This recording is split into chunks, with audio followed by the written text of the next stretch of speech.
رشوت لینا بھی حرام ہے اور رشوت دینا بھی حرام ہے۔ حدیث پاک میں رشوت لینے والے اور دینے والے دونوں پر لعنت بھیجی گئی ہے، اور ایک حدیث میں دونوں کو جہنمی بھی بتایا گیا ہے۔ لہذا رشوت کے لین دین سے بچنا چاہیے۔ لیکن اگر کسی کا کوئی جائز اور ثابت حق ہے اور اس نے اس کو حاصل کرنے کے لیے پوری کوشش کر لی ہے، اس کو حاصل کرنے کے جتنے ذرائع ہو سکتے ہیں اس نے اختیار کر لیے ہیں، اس کے باوجود اس کو اس کا حق نہیں مل رہا ہے، اور اسے یقین ہے کہ اگر ہم رشوت نہیں دیں گے تو ہمیں ہمارا حق نہیں ملے گا، تو اس کے لیے رشوت کا دینا جائز ہے۔ اسی طرح اگر کسی پر کوئی ظلم ہو رہا ہے اور وہ اپنے آپ کو اس ظلم سے بچانے کے لیے پوری کوشش کر لیتا ہے،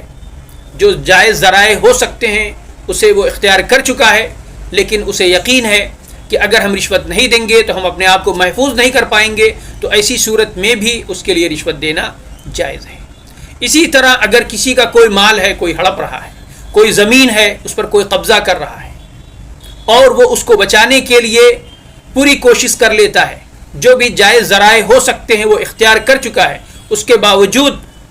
اس کو یقین ہے کہ اگر ہم رشوت نہیں دیں گے تو یہ ہماری زمین چلی جائے گی، ہمارا یہ مال چلا جائے گا اور ہم اپنے اس مال کو بچا نہیں پائیں گے، تو وہ اپنے حق کو بچانے کے لیے، اپنی زمین اور اپنے مال کو بچانے کے لیے، کوئی بھی چیز ہے اس کو بچانے کے لیے رشوت دے سکتا ہے۔ اسی طرح اگر کوئی جاب ہے، سرکاری اداروں میں کوئی جاب ہے اور اسے معلوم ہے کہ جاب حاصل کرنے کی جتنی شرطیں ہیں اس پر وہ پورا اترتا ہے اور وہ اس جاب کے لیے ایلیجیبل ہے